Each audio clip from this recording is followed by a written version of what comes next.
नमस्कार, आप देख रहे हैं जी बिहार झारखंड और मैं हूं आपके साथ राजेश कुमार। शुरू करते हैं 100 शहर 100 खबरें देखते हैं रफ्तार से।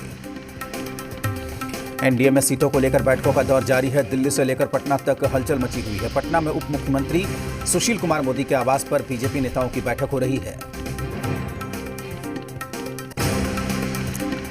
बैठक में पार्टी के प्रदेश अध्यक्ष संजय जायसवाल, नंदकिशोर यादव, चुनाव प्रभारी देवेंद्र फडणवीस, भूपेंद्र यादव, नित्यानंद राय, गिरिराज सिंह, सुशील मोदी समेत तमाम दूसरे बड़े नेता हैं। दिल्ली में बीजेपी अध्यक्ष जेपी नड्डा से एलजेपी के अध्यक्ष चिराग पासवान ने मुलाकात की। इसमें बीजेपी नेता और गृह मंत्री अमित शाह भी मौजूद रहे। बैठक में सीट शेयरिंग को लेकर चर्चा हुई। बिहार विधानसभा चुनाव की तैयारियों को लेकर पिछले 3 दिनों से चुनाव आयोग की फुल टीम बिहार के दौरे पर है।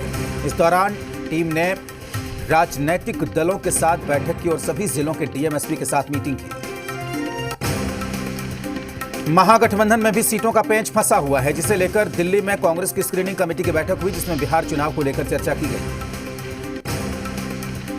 चुनाव से पहले आरजेडी ने खुद को एक्चुअल से वर्चुअल में बदलना बेहतर समझा और अब तेजस्वी यादव भी वर्चुअल रैली करेंगे। वर्चुअल रैली और मीटिंग की आरजेडी ने तैयारी की है और आरजेडी ऑफिस में वर्चुअल रैली के लिए मंच बनाया गया है। साथ ही विशेष लाइट कैमरा की भी व्यवस्था की गई है। तेजस्वी यादव और वीआईपी के मुकेश सहनी के बीच मुलाकात हुई। खत्म मुकेश सहनी ने कहा कि हम जितने सीटों पर चुनाव लड़ना चाहते हैं उतने ही सीट पर चुनाव लड़ेंगे। पटना स्थित जेडीयू कार्यालय में अगले 7 दिनों तक अब हर रोज प्रेस कॉन्फ्रेंस होगी और सरकार के काम को गिनाया जाएगा। पटना स्नातक क्षेत्र से नामांकन के लिए मंत्री नीरज कुमार रवाना हो चुके हैं। नीरज कुमार कमिश्नर ऑफिस में नामांकन करेंगे। नामांकन के लिए जाते वक्त मंत्री ने कहा कि एनडीए प्रत्याशी के तौर पर नामांकन करूंगा। कांग्रेस ने आरजेडी पर सवाल खड़े किए हैं। कांग्रेस का आरोप है कि आरजेडी उनको ज्यादातर हारने वाली सीट सौंप रही है। गठबंधन नहीं होने की सूरत में अकेले लड़ने के लिए कांग्रेस तैयार है। कांग्रेस प्रवक्ता हरखू झा ने कहा कि कांग्रेस अपने कदम से पीछे नहीं हटेगी। हमने फैसला राहुल गांधी और सोनिया गांधी पर छोड़ दिया है। जो फैसला होगा हम लोग उसको मानेंगे। औरंगाबाद के दाऊद नगर में आज से शुरू नामांकन की प्रक्रिया। एसडीओ अनुपम सिंह ने संबंधित अधिकारियों के साथ एक बैठक की और कई महत्वपूर्ण निर्देश दिए। सारण शिक्षक निर्वाचन क्षेत्र से professor Ashok Prasad Yadav, professor Ranjit Kumar, NDA उम्मीदवार के रूप में पूर्व एमएलसी चंद्रमा सिंह ने अपना नामांकन दाखिल किया। बाढ़ के मोकामा में विधानसभा चुनाव के नामांकन के लिए पहले दिन किसी भी नेता ने नॉमिनेशन नहीं किया। हालांकि प्रशासन ने नामांकन केंद्र पर सभी तैयारियां कर रखी हैं। भागलपुर में पहले चरण से मतदान के लिए चयनित विधानसभा कहलगांव और सुल्तानगंज में आज से नामांकन की प्रक्रिया शुरू हो गई है, जिसके लिए प्रशासन ने सारी तैयारी पूरी कर ली। कोरोना संक्रमण काल में संक्रमण रहित चुनाव कराना भी एक बड़ी चुनौती है। इसे लेकर प्रशासन की ओर से तैयारी की गई है। पटना के विक्रम और पालीगंज विधानसभा क्षेत्र में प्रथम चरण में मतदान होना है। इसके लिए 8 अक्टूबर तक पालीगंज अनुमंडल कार्यालय परिसर में नामांकन कार्य शुरू हो जाएंगे। अनुमंडल कार्यालय परिसर में विधि व्यवस्था कायम रखने के लिए बैरियर लगाया गया, जहां बारी बारी से उम्मीदवार अपना नामांकन दाखिल करेंगे। बांका के नक्सल प्रभावित कटोरिया में चुनाव को देखते हुए पुलिस ने अभियान चलाया। इस अभियान को बेलहर एसडीपीओ प्रेमचंद सिंह के नेतृत्व में निकाला गया। अरवल के दोनों विधानसभा सीटों में आज से उम्मीदवारों के नामांकन की प्रक्रिया शुरू। इसके लिए जिला प्रशासन की तरफ से सभी तैयारियां पूरी कर ली गई हैं। कोविड-19 के गाइडलाइंस के तहत 2 लोगों को ही नामांकन के लिए आना है। शेखपुरा और बरबीघा विधानसभा के लिए नामांकन प्रक्रिया को देखते हुए जिला प्रशासन की तरफ से सभी तैयारी पूरी कर ली गई है। भोजपुर में 7 विधानसभा क्षेत्रों में होने वाले चुनाव को लेकर जिला प्रशासन तैयारी में जुटी। सभी विधानसभा क्षेत्रों के लिए अलग अलग नामांकन केंद्र बनाए गए। मसौढ़ी में कोरोना के संक्रमण को देखते हुए विधानसभा चुनाव के मद्देनजर नामांकन के लिए नामांकन केंद्रों पर विशेष तैयारी की जा रही है। जहानाबाद में विधानसभा की तैयारी में जिला प्रशासन जुटा हुआ है। ईवीएम मशीन में हुए बदलाव को लेकर सभी मास्टर ट्रेनर के लिए 1 दिवसीय उन्मुखीकरण योजना का आयोजन किया गया। मुंगेर में बकरी चराने को लेकर 2 पक्षों के बीच खूनी जंग देखा गया, जहां दोनों तरफ से जमकर लाठी डंडे से मारपीट हो गई। इसमें 4 लोग जख्मी हुए। मुजफ्फरपुर पुलिस ने एटीएम फ्रॉड गिरोह का पर्दाफाश किया और गिरोह के 5 शातिर अपराधियों को गिरफ्तार किया। पुलिस ने अपराधियों के पास से लाखों की नकदी, एटीएम और हथियार बरामद किए। दानापुर में बेखौफ अपराधियों ने मॉर्निंग वॉक पर निकले बीजेपी के नेता राजू बाबा की गोली मारकर हत्या कर दी। मृतक दानापुर में बीजेपी के जयंत मंडल उपाध्यक्ष था। पटना में बीजेपी नेता राजू बाबा हत्या मामले में मृतक राजू बाबा की पत्नी ने कहा है कि 2 दिन पहले एक जमीन के मामले में नोटिस आया था और इस घटना को अंजाम दिया गया। पटना में बीजेपी नेता की गोली मारकर हत्या के मामले में पुलिस ने पूर्व विवाद की आशंका जताई है। फिलहाल परिवार वालों के बयान के आधार पर पुलिस एफआईआर दर्ज करने की तैयारी में है। मधुबनी के बाबू बरही थाना इलाके में मामूली विवाद में भाई ने अपने ही भाई की जान ले ली। चापाकल और जमीन विवाद को लेकर दोनों भाइयों में विवाद हुआ था।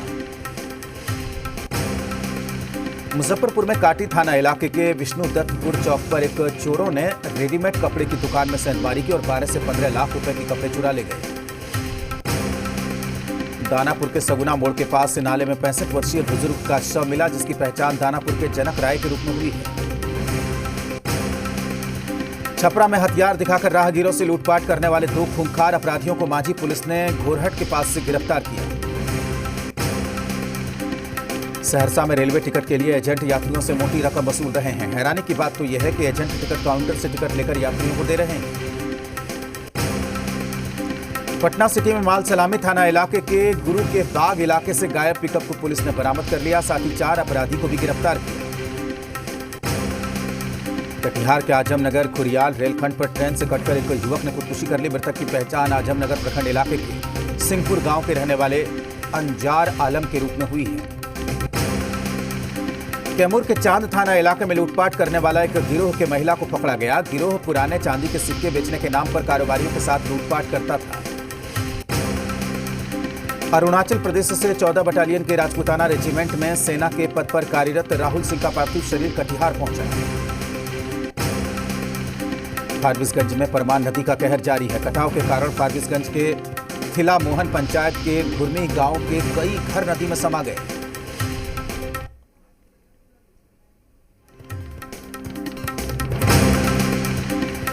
देवापुर में सारण बांध टूटने से सारण जिले के पानापुर, मसरक और तरिया प्रखंड के सैकड़ों गांवों में बाढ़ का खतरा मंडरा रहा है। सुपौल के जीव छपुर से मधुबनी को जोड़ने वाली मुख्य सड़क करीब 50 मीटर तक बही। सरस्वतीपुर गांव के पास नदी की तेज धारा की वजह से सड़क बह गई है। वैशाली के देसरी थाना इलाके में एक अधेड़ शख्स का शव फंदे से लटका हुआ मिला। शव घर के छप्पर से लटका हुआ मिला था। औरंगाबाद में एक ऑटो और बाइक के बीच जोरदार टक्कर। हादसे में बाइक सवार एक युवक की मौके पर ही मौत, जबकि एक शख्स गंभीर रूप से घायल।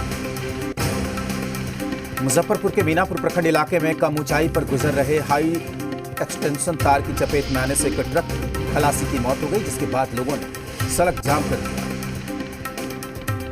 एक महिला अपने 7 वर्षीय बेटे की तलाश में बुधवार को पंजाब से जमुई पहुंची, जहां पुलिस जवानों की मदद से बेटे को मां के हवाले किया गया। किशनगंज जिला निबंधन अधिकारी ने कार्यालय में सुरक्षा की मांग की। बिचौलियों और दलालों से परेशान होकर मांग की।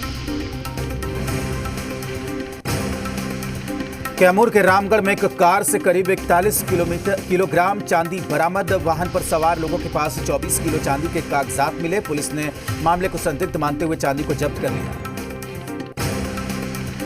कैमूर में औरंगाबाद के बीजेपी के सांसद सुशील सिंह ने कोविड-19 के नियमों का उल्लंघन करते नजर आए। किसान बिल पर लोगों को समझाने के दौरान मास्क नहीं लगाया।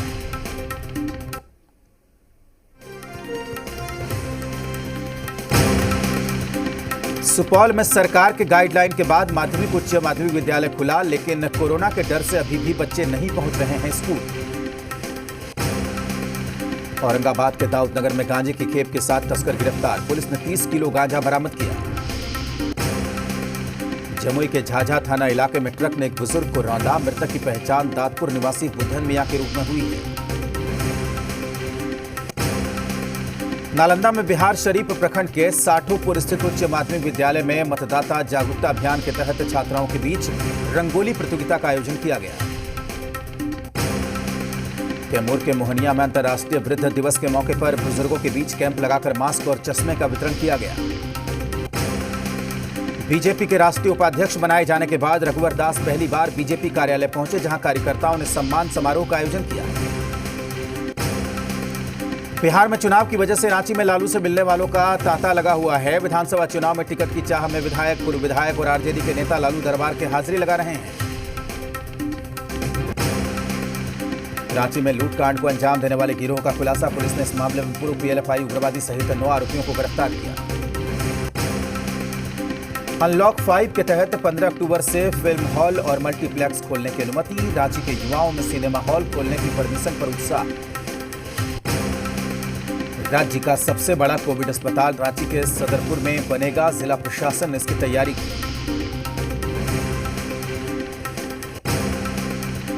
झारखंड सरकार के सहयोग से लातेहार में मेडिकल कॉलेज बनाया जा रहा है। इसके लिए जमीन चयन की प्रक्रिया शुरू हो गई है। झारखंड में कोरोना संक्रमितों की संख्या 83,000 के पार, सूबे में कोरोना से मरने वालों का आंकड़ा बढ़कर 713 पहुंचा। कोडरमा के तिलैया थाना इलाके में सरकारी जमीन पर निर्माण कार्य को लेकर 2 पक्षों में जमकर मारपीट, प्रशासन की पहल पर काम रुकवाया गया।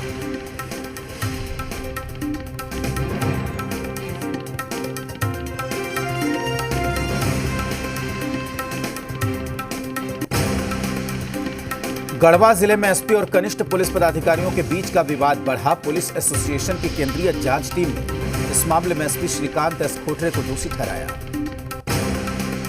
बोकारो के गांधीनगर थाना इलाके में बच्चे की जान जोखिम में डालकर स्टंट कर रहे हैं। ये लोग पानी की तेज धारा में स्टंट करते हैं।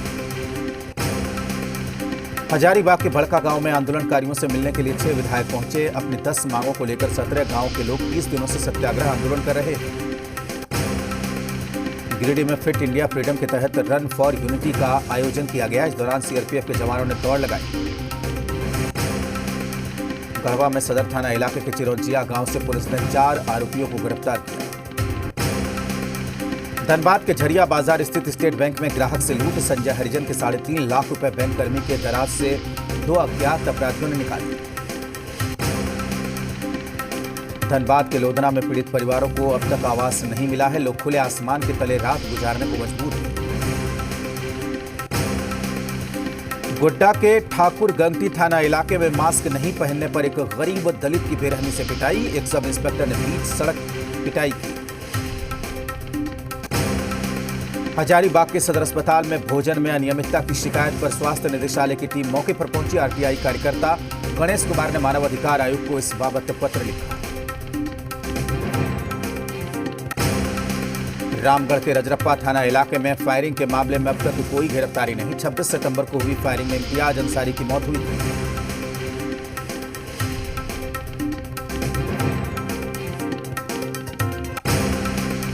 शिक्षा मंत्री जगन्नाथ महतो को बेहतर इलाज के लिए मेडिका अस्पताल शिफ्ट किया गया।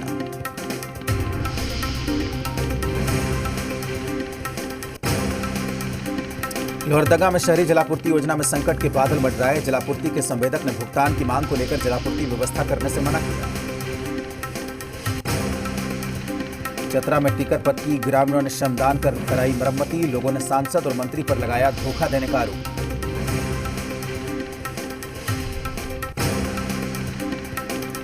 चाईबासा में जगन्नाथपुर पुलिस ने बालू घाट पर छापेमारी की। इस दौरान अवैध बालू ढुलाई करते 8 ट्रैक्टर सहित एक डंपर को जब्त किया गया।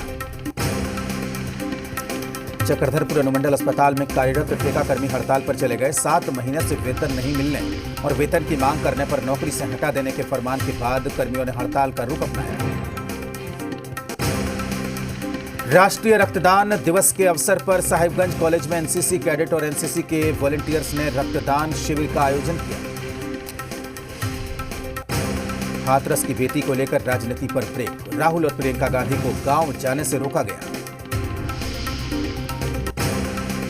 राहुल गांधी और प्रियंका गांधी ने कहा, यूपी में जंगल राज, इंडिया गेट पर कांग्रेस का प्रदर्शन, अखिलेश यादव के भी सरकार से सवाल। राहुल और प्रियंका का पुलिस पर धक्का मक्की का आरोप। यूपी सरकार ने कहा, विपक्ष राजनीति पर्यटन न करे, यूपी में नहीं बिगड़ने देंगे कानून व्यवस्था। हाथरस मामले में यूपी पुलिस का बयान, कहा पोस्टमार्टम रिपोर्ट में नहीं मिले रेप के सबूत, गले में चोट की वजह से मौत। एक्ट्रेस पायल घोष की शिकायत पर मुंबई के वर्सोवा थाने में डायरेक्टर अनुराग कश्यप से 8 घंटे पूछताछ। एनसीबी के रडार पर बॉलीवुड के 3 बड़े अभिनेता। सूत्रों के मुताबिक एनसीबी अगले 15 दिनों में इन्हें भेज सकती है समन।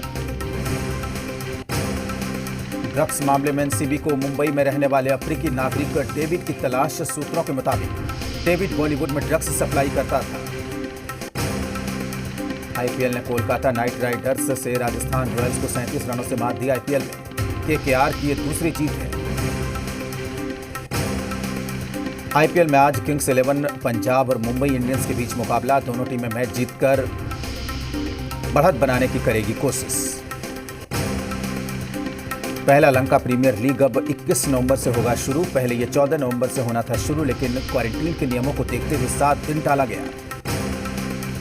चोट के कारण फ्रेंच ओपन से हटी सेरेना विलियम्स। घुटने के नीचे लगी चोट से सेरेना है परेशान। शेयर मार्केट स्कैम में दोषी हर्षद मेहता बनी वेब सीरीज रिलीज के लिए तैयार। 9 अक्टूबर को ओटीटी पर रिलीज होगी फिल्म। टेलीविजन के राम सीता, गुरमीत चौधरी और देवीना बनर्जी हुए कोरोना संक्रमित। हाल ही में फिल्म द वाइफ की शूटिंग कर जयपुर से लौट रहे थे एक्टर। 9 नवंबर को अक्षय की फिल्म लक्ष्मी बम थिएटर में होगी रिलीज। प्रधानमंत्री उज्ज्वला योजना के तहत अब नहीं मिलेगा मुफ्त गैस कनेक्शन। 30 सितंबर 2020 को सरकार ने इस सुविधा को खत्म किया। बैंक, ड्राइविंग लाइसेंस और जीएसटी रिटर्न समेत कई विभागों के नियम बदले। ड्राइविंग लाइसेंस की हार्ड कॉपी रखना अनिवार्य नहीं। अब से पुरानी मिठाई नहीं बेच सकेंगे दुकानदार। ग्राहकों को मिठाई की बेस्ट बिफोर डेट बताना जरूरी। महंगा हुआ कलर टीवी। केंद्र सरकार ने ओपन सेल पैनल पर 5% आयात शुल्क लागू किया। इरडा के नियमों के तहत इंश्योरेंस हेल्थ पॉलिसी में आज से बड़ा बदलाव। अब कवर के दायरे में 17 स्थायी बीमारियां भी आएंगी। बेलारूस के राष्ट्रपति अलेक्जेंडर लुकाशेंको के खिलाफ कनाडा और ब्रिटेन खुलकर सामने आए। स्पेन में 30 टन ड्रग्स को पुलिस ने किया जब्त। जहाज में रखकर समंदर में छुपाए गए थे ड्रग्स। ईंधन भरने वाले विमान से टकराने के बाद अमेरिकी फाइटर जेट हुआ क्रैश। ईंधन भरने वाले KC-130J विमान की इमरजेंसी लैंडिंग की।